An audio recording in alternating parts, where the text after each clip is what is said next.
So a lot of people can live with themselves. That's the first thing. A lot of people can live with themselves, look in the mirror and say, I'm okay with being afraid. I'm okay with going on this easy highway over here. The easy highway has all these fucking signs and shit, directions, how to get somewhere. And you have to first be uncomfortable with how you feel about yourself. With that voice that a lot of us like to run away from, we all have it. We all have that voice that say, hey man, you know, you're kind of wimping out right now. You're kind of being a little punk right now. But a lot of us say, okay, that's okay. It's okay to tell these little white lies to ourselves. So we first have to face the real you. The real me is David Goggins. The real me is a guy looking at you right now saying, I don't want to fucking be on this show right now because I used to stutter as a kid. And I'm afraid of that. I'm afraid that here in a second, I'm going to start fucking stammering and stuttering and the whole world is going to know that I have all these issues. But that's when I see right now, okay, Goggins, you got to go on this fucking show. That's Goggins. Goggins is saying, okay, David Goggins, you're a punk. Life made you this way. We can't live like this. We can't live in fear. We can't live in judgment. We can't be afraid of what the fuck people right now are looking at me saying about me. We cannot be afraid of that. That's Goggins. Goggins saying, fuck all of you who don't like me, who don't want to. And that person then comes in. But you have to be David Goggins and say, man, I'm afraid of this. I'm fucked up here. Life made me this way here. I stutter. I have these issues with reading and writing and I'm fat and I'm insecure. You have to face that in that dark room. In that dark room is who you are. But in that dark room is where you have to create another human being that walks out of that dark room to face who you are.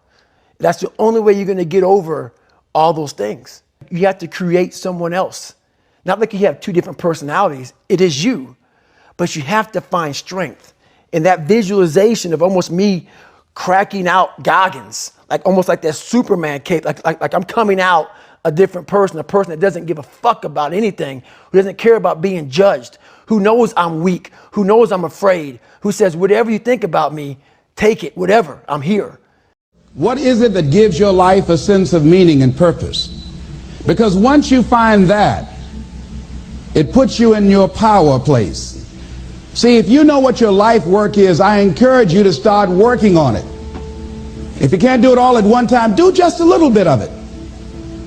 And if you don't know what it is that you showed up to do, if you don't know why you're here, I encourage you to find out what your purpose is here. What is the meaning of your life?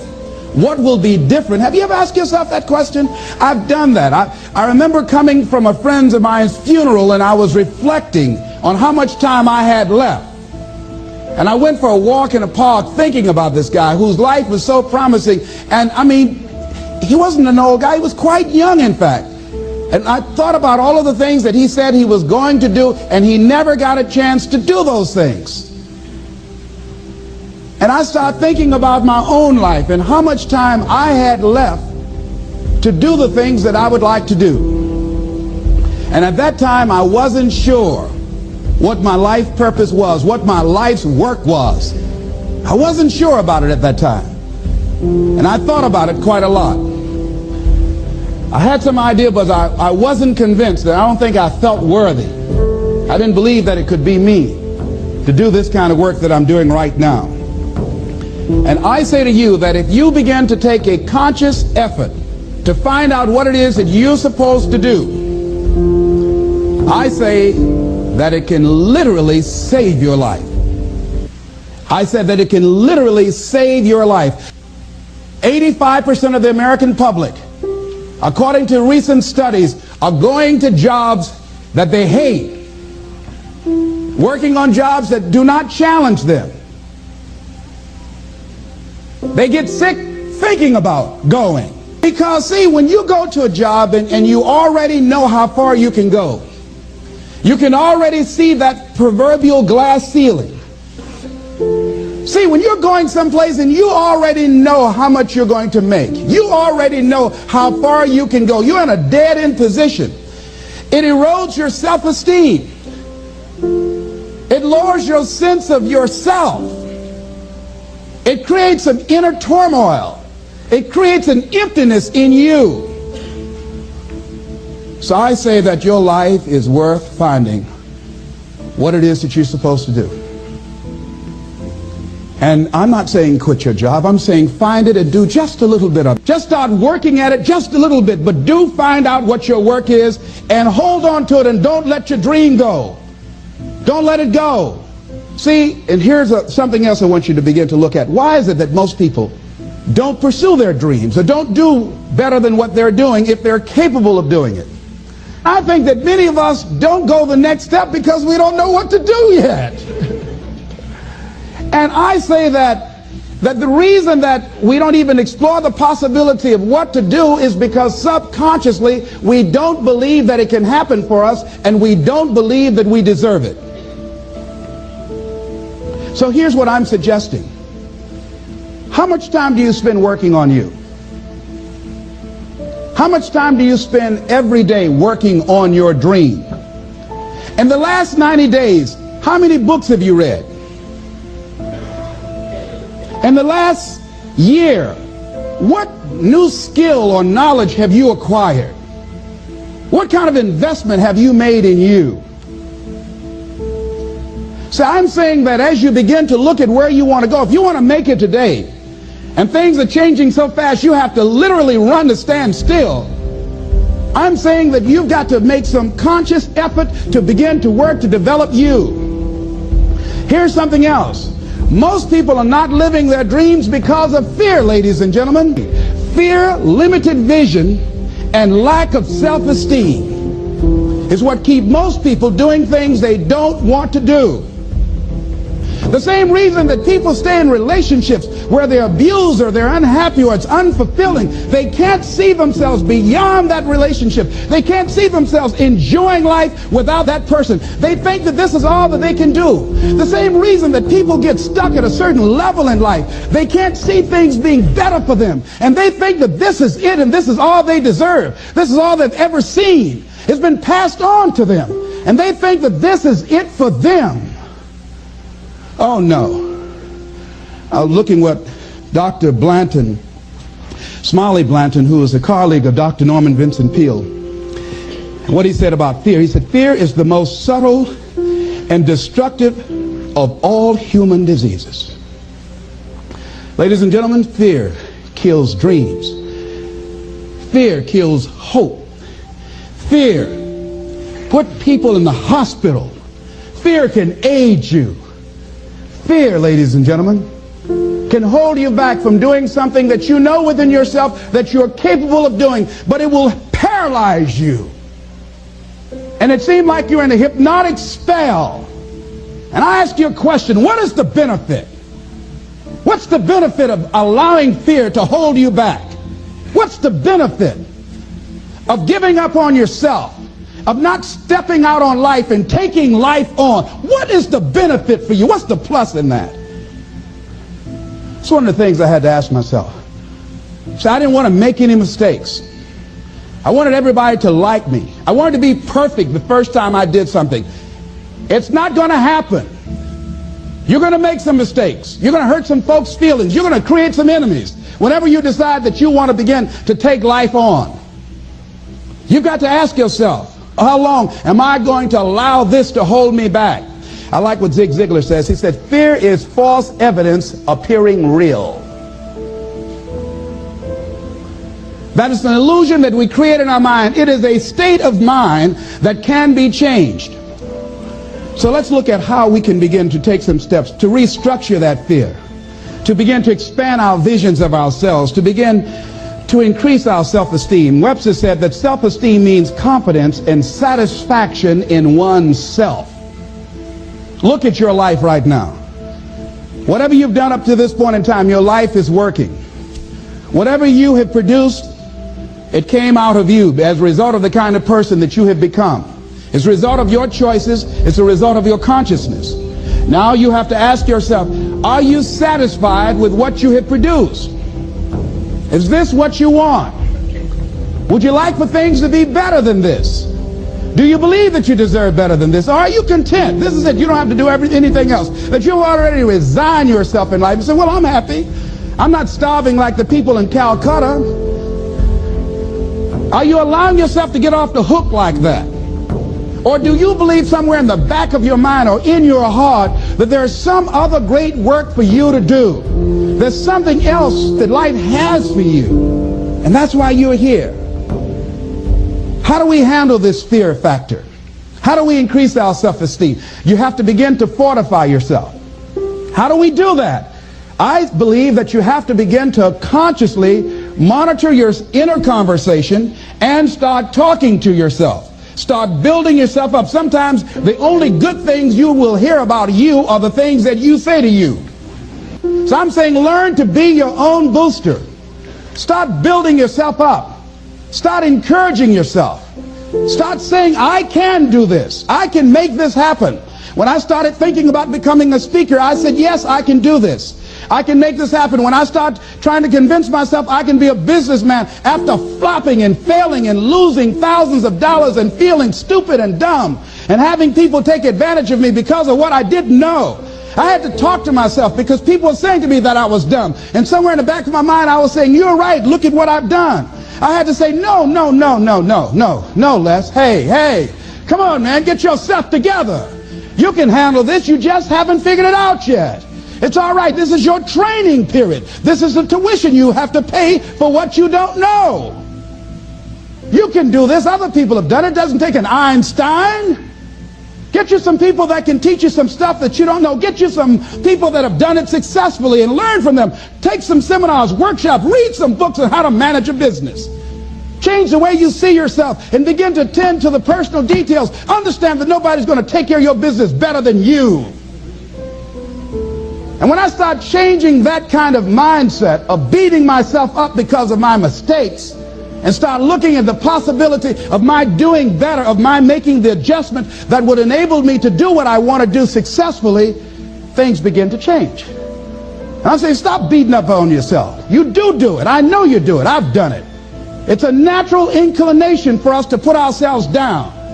See, we are born negative, I think, in a negative consciousness because we live in a negative world. Here's some other things, ladies and gentlemen. Begin to guard your mind against negative programming, like turn off the television. Don't watch the news. So you've got to guard the kinds of things that you put in your mind. See, if you don't program your mind will be programmed because human beings are goal-oriented. That's why we die of broken hearts early. That's why we're running through life to early grades. We're going through life, ladies and gentlemen, and I think that Henry David Thoreau said that most men live in quiet desperation. Most of us go through life running scared. So we created this in our minds, false evidence appearing real. We made it real in our minds. That's why Churchill said there's nothing to fear but fear itself. That's the destructive monster. So turn off things that can contribute to your fear. Turn a deaf ear to people that all they can do is talk about how negative things are because they have bought into the consciousness of the world. Start attending workshops, seminars, listening to tapes on a daily basis to begin to recondition your mind, to retrain your thinking. Faith comes by what? Hearing and hearing and hearing. Listen to things that can empower you, that can enable you to create a new reality for yourself, in a new life for yourself. You might appear to be strange around most people. You know, most people think you're strange if you're happy today. See, these people have not found their purpose in life. That's why they're grumpy. That's why they're miserable. That's why they're so negative. They're hurting and they want to hurt other people. So start practicing using programs for your mind. Seminars, books, workshops. Keep a journal. Record your thoughts. What's happening with you? Every day when you get up, have a journal near you. See, ladies and gentlemen, we get 3 to 4 thoughts a year that if we would act on those thoughts, they could change our life. What idea are you sitting on? Write your ideas down.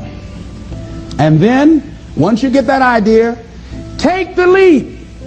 Take the leap. See, it's out here in the universe. If you don't take the plunge, I guarantee you, somebody else will. Take the plunge.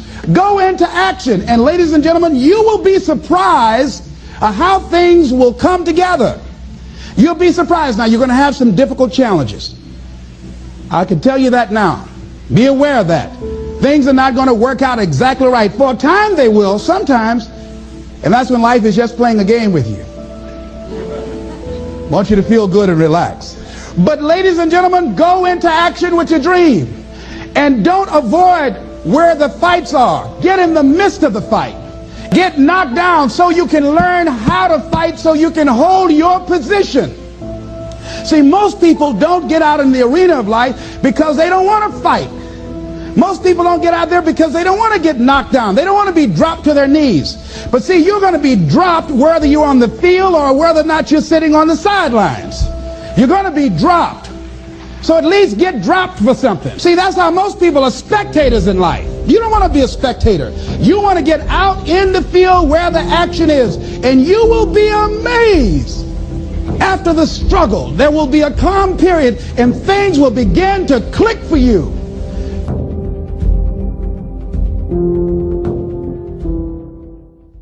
Okay. You took the trainer wheels off. What happens? Invariably, you fell over on your big felon head, right? And who comes running up to say, oh, my baby? Normally, mom. Normally, mom. Oh, you boy, baby. You have led bubble-wrapped lives. My dad, I used to like to walk into the street and dodge around cars as we were moving. And he figured he was going to break me of this habit. So he says that, if I hit Dan with a car, just nudge him a little, he'll realize that the car's going to hurt him. We had a Willys, which was a Jeep product. And it had runner boards. You know the runner boards that you stand on? Okay. And there was a piece of chrome sticking out from the runner board. So my dad, when he swiped me, he drove the chrome runner board, chrome, through my kneecap, out this kneecap, and he's dragging me on the street. And he's driving, now he's only driving 2 or 3 miles an hour, but I'm only 4, 5, 6 years old. My mother's in hysterics, throws herself in front of the Willys. It's not funny, but throws herself in front of the Willys so my dad would stop driving because I never stepped in the street again. I didn't even get near the curb. And that's how my dad trained me. Hits me with a bar, but it works. Unfortunately, contrary to what love doesn't get the job done, fear works. And fear laced with beatings that you may or may not get works best. He used to tell his brother and sister when they used to say, Manny, aren't you being harsh on Danny? And then he'd look at his brother and say, well, what about the crack horse slut daughter you got? How's your program working out with her? And his brother, what about the heroin addict asshole in the penitentiary? How's your program working out with your boy? That was the answers that I heard my father give his brother and sister. I wish fear didn't work. It's a hell of a way to run a railroad. But fear works better today than it did 45 years ago. And nobody teaches this. Zero. If you can find somebody to teach, let me know. Can you imagine I'm being introduced by Anderson Cooper on CNN? Fear still works, Anderson. I'll choke the cocksuckers, but I'll make them rich. And you don't mind running around with choke marks on your neck if you're driving a Rolls Royce. I know that for a fact. I will get the last bit of effort out of you. But if nobody teaches it, but you have had to have done it to teach it. People listen to me, and I'm a psychopath because I've accomplished a lot of shit. My shit works. There's no question about that. It's zero. It's how much you're willing, how bad you want it. The seminar is really about the psychology of fear because everybody's afraid, myself included. And it's not what happens to us in life, guys and gals. It's how we react to what happens to us in life. That's the difference. Winston Churchill writes about being afraid. Teddy Roosevelt writes about being afraid. But it's the action we take in spite of that fear that differentiates us. And the guys that are the high performance guys learn to deal with it the best. I deal with it pretty damn well, and the kids that I've trained over these years. But the people that have created the billions learned how to deal with their fears. You can sum up the obstacles that between your ears you're going to have down to one word. Not fear, we've already talked about.